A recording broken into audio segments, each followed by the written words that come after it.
When using the hybrid approach, what changed in your leadership style?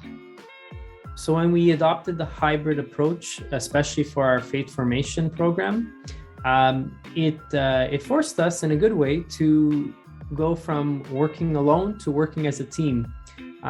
Culturally, at my parish, the PCL did a lot of work on their own to prepare for all the children and families, all the programming.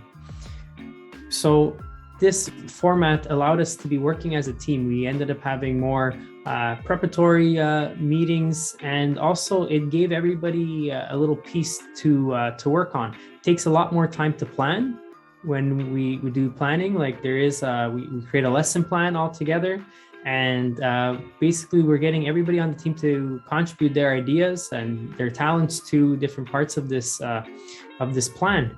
And everybody brings each little part together, and this is how we develop things. And the best part about our faith formation team now is that it's intergenerational. We have catechists that have been doing it for over 20 years, and we have young people that have been doing it for about a year or two now that are bringing all their gifts and talents together. And for those catechists that they know their faith and they're really in deep relationship with Christ, they're able to give their wisdom and their thoughts, but when it comes to giving their ideas, they're not really sure how to adapt to the hybrid approach or this new approach. So our young people ended up being an integral part in taking their ideas and bringing it online and bringing it in new dynamic ways, this content that they wish to share, this stuff they wish to share with these young people. And when it comes to our youth ministry, it always was working as a team,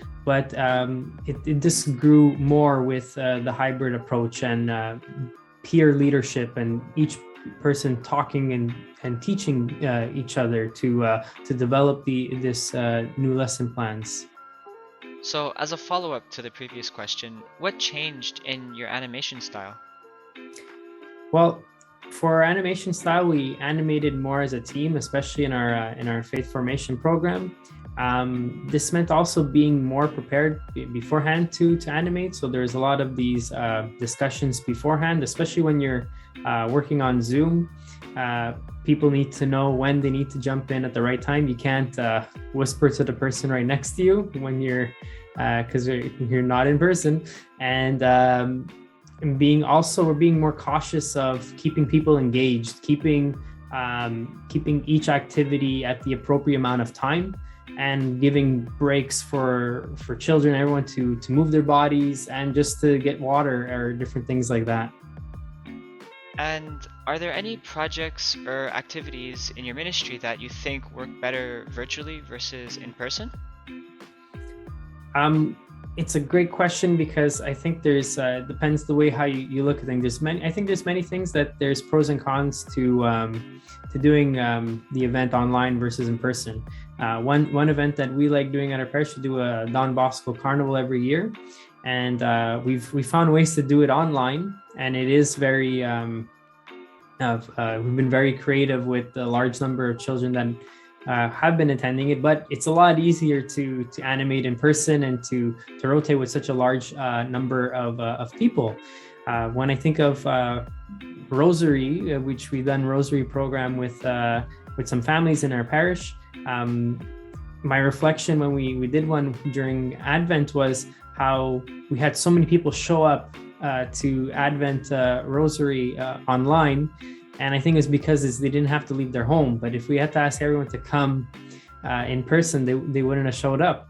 And the other pro to doing that online is that we actually had all the prayers there so that children could follow along, or all the mysteries. I mean, the sad part is that you can't hear all the time everybody praying at the same time. But there's all these pros and cons. And another thing I think of is, when you want to use a lot of technology or teaching tools like Mentimeter or Kahoot, which Kahoot is more of a trivia type game that you could play to add to their education and such. So everybody needs their own screen. you can't do that when you're in person, especially at our parish, unless everybody brings in their own screen, which is it's quite difficult. Not everybody has their own cell phone or own tablet they could bring into the parish. So games like that or using tools like that it's a lot easier to use those things online when you're doing your different activities.